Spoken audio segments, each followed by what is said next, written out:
नमस्कार, मैं अनीता चौधरी और न्यूज़ अड्डा पे आप सभी का स्वागत है। तालिबान में सरकार गठन को लेकर की जो तारीख पे तारीख दी जा रही है, उसको लेकर ऐसा लगता है कि खुद तालिबान के में खुद ही एक पावर टेंशन चल रही है और इस रस्सा कस्सी के गेम में, टग ऑफ वॉर में कहीं ना कहीं ये जो सरकार गठन की कवायद है वो टलती हुई नज़र आ रही है। ऐसे पहली खबर आई थी कि शुक्रवार को तालिबान में सरकार का गठन होगा।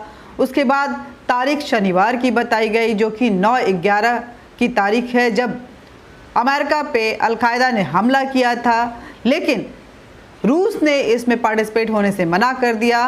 और क्योंकि हम जानते हैं कि फ़िलहाल तालिबान के 6 यार ही हैं, अपने ओथ सेरेमनी में तालिबान ने सिर्फ़ और सिर्फ चीन, रूस, कतर, ईरान, पाकिस्तान और टर्की को ही इनवाइट किया था। लेकिन इसमें से कुछ देश जैसे मसलन रूस ने साफ तौर पे मना कर दिया, टर्की ने भी अपनी स्थिति को स्पष्ट नहीं किया, जिसको लेकर के तालिबान में अहोपोह की स्थिति है और तालिबान ने फिर एक बार अपने सरकार गठन को टाल दिया है। इन सब के बीच आपको विजुअल दिखाने जा रही हूँ कि कैसे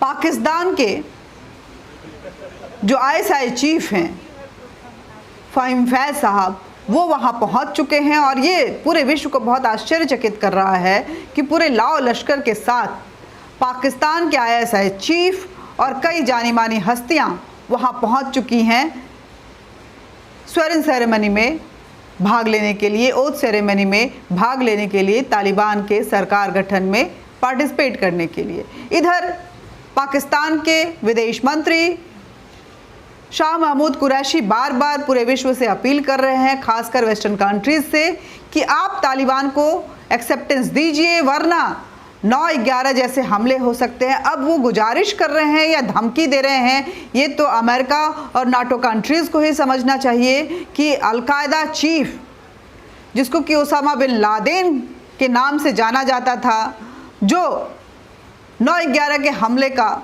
सबसे बड़ा मास्टरमाइंड था, जब अमेरिका उसको मारने चला तो पाकिस्तान के एबटाबाद में नज़र आया था और वहीं पे उसको एलिमिनेट किया गया था। वही पाकिस्तान आज तालिबान के एक्सेप्टेंस की बात कर रहा है और बोल रहा है कि अगर आप इसको एक्सेप्ट नहीं करते हैं तो कहीं ना कहीं विश्व को इसका खामियाजा भुगतना पड़ सकता है और 9/11 जैसे हमले जो हैं वो आम हो सकते हैं। ये पाकिस्तान के विदेश मंत्री शाह महमूद कुरैशी का कहना है। उन्होंने ये भी कहा है कि तालिबान को फंड भी मुहैया करवाई जानी चाहिए ताकि सरकार चलाने में उनको आसानी हो सके। अब बताइए, पाकिस्तान के इस दोहरे चेहरे को क्या कहा जाए।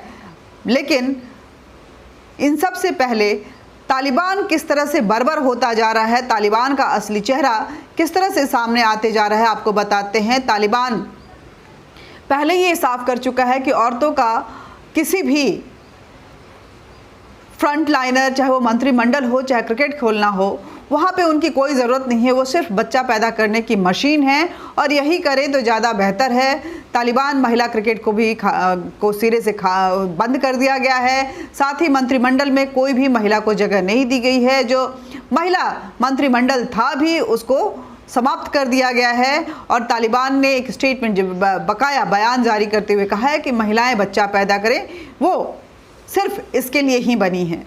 अब आप बताइए कि तालिबान का ये चेहरा अगर मानवाधिकार हनन के रूप में अमेरिका, जो कि ह्यूमन राइट एक्ट को लाने का सबसे बड़ा पैरोकार था, उसको नज़र नहीं आता है, तो आखिर मानवाधिकार का हनन किसे कहते हैं। चलिए इसको भी छोड़ते हैं। एक वीडियो दिखाने जा रही हूं जिसमें किस तरह से तालिबान ने एक पत्रकार को कवरेज के दौरान उसकी पिटाई की है, क्योंकि वो लगातार अफ़गानिस्तान की स्थिति को पूरे विश्व तक पहुंचा रहा था और उसकी इतनी ज़बरदस्त पिटाई हुई है कि वीडियो देखकर आप भी हैरान हो जाएंगे, आपके रोम रोम कांप उठेंगे। तो इसके साथ ही, क्योंकि इस वीडियो के ज़रिए, टेलीविज़न के ज़रिए बात जो है वो जन जन तक पहुंच रही है, तालिबान का असली चेहरा आ रहा है, तो तालिबान गांव-गांव में जाकर वो टेलीविजन्स को तोड़ रहा है, जो प्रसारण की चीज़ें हैं उन पे तोड़फोड़ मचा रहा है। और ऐसा लग रहा है कि आने वाले दिनों में लगता है कि पत्रकारिता पे, सूचना और प्रसारण पे तालिबान पे बैन लगने वाला है। ऐसे संदेह, ऐसी आशंकाएं जो हैं उनके इस गतिविधियों से नज़र आ रहे हैं। इसके साथ ही आपको बता दें कि तालिबान बहुत कोशिश कर रहा है कि वो अपना असली चेहरा दिखा सके, लेकिन दिखा नहीं पा रहा है। और जिस तरह के मंत्रिमंडल का गठन हुआ है और आज न कल जब भी ये ओथ सेरेमनी होता है तो कहीं ना कहीं अमेरिका के मुंह पे एक ज़बरदस्त तमाचा है। और ट्विटर पे ये ट्रेंड भी कर रहा है कि अमेरिका का पप्पू बाइडेन विश्व में अशांति फैलाने के लिए आया। और देखिए किस तरह से बाइडेन की गलतियों ने पूरे विश्व को एक ऐसे दोधारी तलवार पे लाके खड़ा किया हुआ है जहां से ना उसको निगल सकते हैं, ना उगल सकते हैं, ना उस पे चल सकते हैं और ना ही उसको सिरे से खारिज कर सकते हैं। भारत की तरफ सारे लोग मुंह लगाए ताके बैठे हुए हैं कि शायद भारत कुछ ऐसी स्ट्रेटजी लेकर आए जिससे तालिबान समस्या से समाधान पाया जा सके। हालांकि ये सब इतना आसान नहीं है, लेकिन जो पाकिस्तान इतना ज़्यादा तालिबान को समर्थन दे रहा है उसको शायद डूरंड लाइन पे वो विजुअल्स नहीं दिख रहे हैं जहां तालिबान गाना गाते हुए कह रहा है कि इस डूरंड लाइन को हम नहीं मानते हैं। बलूचिस्तान और पाकिस्तान के बलूचिस्तान और अफगानिस्तान के बीच की लाइन को, जो सीमा रेखा है, उसको डूरंड लाइन कहते हैं। लेकिन वहाँ पे तालिबानी लड़ाके जो हैं वो गाना गा के कह रहे हैं कि हम इसको तोड़ेंगे और पाकिस्तान पे भी अपना कब्जा बनाएंगे। इस गाने का जो मतलब है, जो हम सुनाने जा रहे हैं, वो कुछ ऐसा ही है।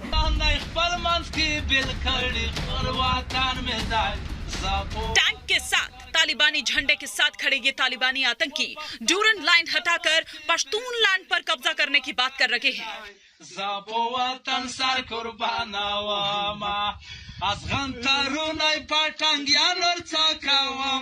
इनके गाने का हिंदी अनुवाद है, तालिबानी टैंक लेकर आएंगे, डूरंड लाइन को हटाएंगे। तो पाकिस्तान शायद अपने सुसाइडल मोड पे है और किसी भी हाल में अपने फ्रस्ट्रेशन, अपने नाकामयाबियों को इस कदर छिपाना चाहता है कि वो मौत में के आगोश में जाकर भी आतंकवाद का सरगना बनकर उसका सिरमौर बनने की पूरी कोशिश कर रहा है। लेकिन उसको पता नहीं है कि ये तालिबान उसे भी निगलने की फिराक में है। फिलहाल अगर भारत की बात करें तो भारत अपने स्टेटमेंट पे यथावत कायम है। उसे किसी भी आतंकी संगठन को समर्थन देने के मूड में नज़र नहीं आ रहा है। हालांकि मुल्ला याकूब और सिराजुद्दीन हक्कानी के जब से कैबिनेट में शामिल किया गया है, तब से अगर देखें तो कहीं ना कहीं अमेरिका भी सख्ते में है। और जब तालिबान ने 9/11 पे शपथ ग्रहण समारोह की बात कही तो कहीं ना कहीं अमेरिका बिल्कुल सन्न रह गया। उसके बाद वो विश्व से कवायद करनी शुरू की, ईरान के सामने हाथ पैर जोड़ने लगे बाइडेन और बोले कि रूस को भी मनाओ ताकि 9/11 पे ये सरकार का गठन ना हो सके, वरना जो बची खुची इज्जत है वो भी पानी में फिर जाएगी। अब आपको बताते हैं कि क्या क्या जो मतभेद हैं तालिबान के बीच अफगानिस्तान में, उसको आपको बताते हैं। अफगानिस्तान की नई तालिबान सरकार के गठन को लेकर जो भी जानकारी सामने आ रही है उसके मुताबिक शेर अब्बास स्नातकजाई को विदेश मंत्री बनाया जा रहा है। नई सरकार में बाकी नेताओं की क्या भूमिका होगी, इस पर भी लगातार मंथन जारी है। देखना ये होगा कि पूर्व राष्ट्रपति हामिद करजई और मुख्य कार्यकारी डॉक्टर अब्दुल्ला जैसे नेता को सरकार में शामिल किया जाए। ये देखना होगा, कह रहे हैं। मैं दावे के साथ कर रही हूँ कि नहीं शामिल किया जाएगा। वहीं तालिबान के संस्थापक मुल्ला उमर के बेटे याकूब और सिराजुद्दीन हक्कानी के बीच में एक टग ऑफ वॉर चल रहा है। दोनों अपने आप को किस तरह से पावरफुल रहे और सैनिक पे किस तरह से सिर्फ और सिर्फ उनका कब्जा रहे, हथियारों पे उनका नियंत्रण रहे, इसको लेकर के अनबन की खबरें जो हैं आ रही हैं। ये दोनों ही बड़े ही खूंखार आतंकवादी हैं और FBI की लिस्ट में बिल्कुल मोस्ट वांटेड पे हैं, UN में ब्लैक लिस्टेड हैं। और आंतरिक सुरक्षा विभाग को लेकर भी मतभेद है। तमाम चुनौतियों के बीच तालिबान सरकार बनाने की कोशिश कर रहा है, लेकिन भारत के हिमायती भी अफगानिस्तान में बैठे हुए हैं और उनकी पूरी कोशिश है कि किसी भी तरह तालिबान को सरकार नहीं बनाने दिया जाए और उसको किस तरह से अस्थिर किया। नॉर्दर्न अलायंस जो है, नॉर्दर्न अलायंस फंड जिसको कि NRF के नाम से हम जान रहे हैं, वो जो है लगातार पंजशीर में उनको शिकस्त दे ही रहा है। साथ ही साथ मोहम्मद अता नूर जो है, अता नूर तालिबान विरोधी है और भारत को अपना दोस्त और सहयोगी मानता है। नूर का मानना है कि भारत को काबुल तालिबान के बीच में बड़ा रोल निभाना चाहिए और अफगानिस्तान को बचाना चाहिए। वहीं अब्दुल राशिद दोस्तम हैं, दोस्तम टर्की के राष्ट्रपति के करीबी माने जाते हैं। उज़्बेक कबीले से आने वाले दोस्तम अफगानिस्तान के पूर्व राष्ट्रपति भी रहे हैं, रूस के भी दोस्त माने जाते हैं, जबकि पाकिस्तान को वो बिल्कुल पसंद नहीं करते हैं और तालिबान के खिलाफ इस लड़ाई में नॉर्दर्न अलायंस के साथ अहम भूमिका निभा रहे हैं। इस्माइल खान जो कि पश्चिमी अफगानिस्तान के प्रभावशाली नेता के तौर पे जाने जाते हैं, फिलहाल काबुल में हैं। तालिबान और गनी सरकार के मुख्य विरोधी माने जाते हैं।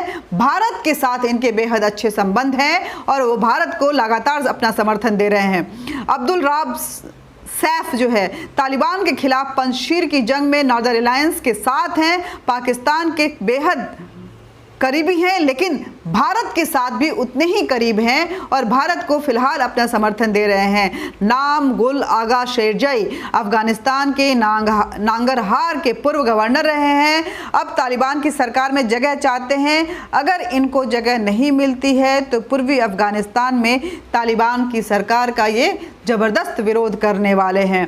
अहमद मसूद तालिबान के खिलाफ पंजशीर में चल रही जंग के ये मुख्य कमांडर हैं, नॉर्दर्न अलायंस की अगुवाई कर रहे हैं। पंजशीर पे कब्जे का दावे को अहमद मसूद सिरे से खारिज कर रहे हैं और भारत को ये अपना बेहद करीबी दोस्त मानते हैं। अब्दुल गनी अलीपुर हज़ारा समुदाय से आने वाले गनी अफगानिस्तान के बड़े शिया नेता हैं और तालिबान के विरोधी हैं, भारत के बेहद अच्छे दोस्त हैं। मोहम्मद यूसुफ अफगानिस्तान के पूर्व राष्ट्रपति और बुरहानुद्दीन रब्बानी की सरकार में आंतरिक मामलों के मंत्री रह चुके हैं और ये भी भारत के साथ स्ट्रैटेजिक रिलेशन में काफ़ी अहम भूमिका निभा चुके हैं, भारत के अच्छे दोस्त माने जाते हैं। करीम खलीली इसकी पहचान अफगानिस्तान में बड़े शिया नेता के रूप में है। हज़ारा समुदाय से जुड़े खलील अभी फ़िलहाल पाकिस्तान में मौजूद हैं, पाकिस्तान का विरोध कर रहे हैं, तालिबान का विरोध कर रहे हैं और लगातार वो विश्व से अपील कर रहे हैं कि अफ़गानिस्तान के बचाव में वो सामने आए। और ये सारे जो लोग जो हैं ये बड़ी ही अहम भूमिका निभाने वाले हैं अफ़गानिस्तान में। अगर तालिबान की सरकार बनती है तो किस तरह से भारत के पक्ष को मजबूत किया जाए, शायद बहुत लोगों को ये पता नहीं होगा और लोग यही सोच रहे हैं कि भारत क्यों चुप बैठा है, लेकिन भारत चुप नहीं बैठा है।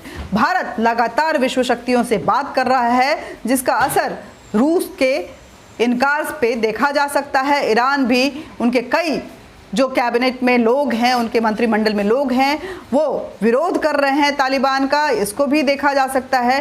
टर्की अहोपोह की स्थिति में है, ये भी हम देख सकते हैं। पाकिस्तान से तो कोई उम्मीद मानवता की नहीं जा सकती है, लेकिन इन सब के बीच में भारत के जो NSA हैं, अजीत डोभाल राष्ट्रीय सुरक्षा सलाहकार, वो विश्व के कई जो मजबूत जासूस हैं, स्पाइस हैं, उनके कांटेक्ट में हैं। साथ ही वो विश्व के सभी राष्ट्रीय सुरक्षा सलाहकारों से भी टच में हैं, उनके साथ बातचीत कर रहे हैं, उनके साथ मीटिंग्स हो रही हैं और ऐसा लग रहा है कि अंदर ही अंदर भारत जो स्ट्रेटजी अपनाने जा रहा है वो शायद पाकिस्तान को आने वाले दिनों में बहुत भारी पड़ने वाला है। नमस्कार। वीडियो पे अपने विचार ज़रूर रखें, ज़्यादा से ज़्यादा शेयर करें, लाइक करें, सब्सक्राइब करें और बेल बटन दबाकर इसे ज़रूर ऑन करें ताकि हम जब भी कोई वीडियो अपलोड करें आप तक ज़रूर पहुँचे।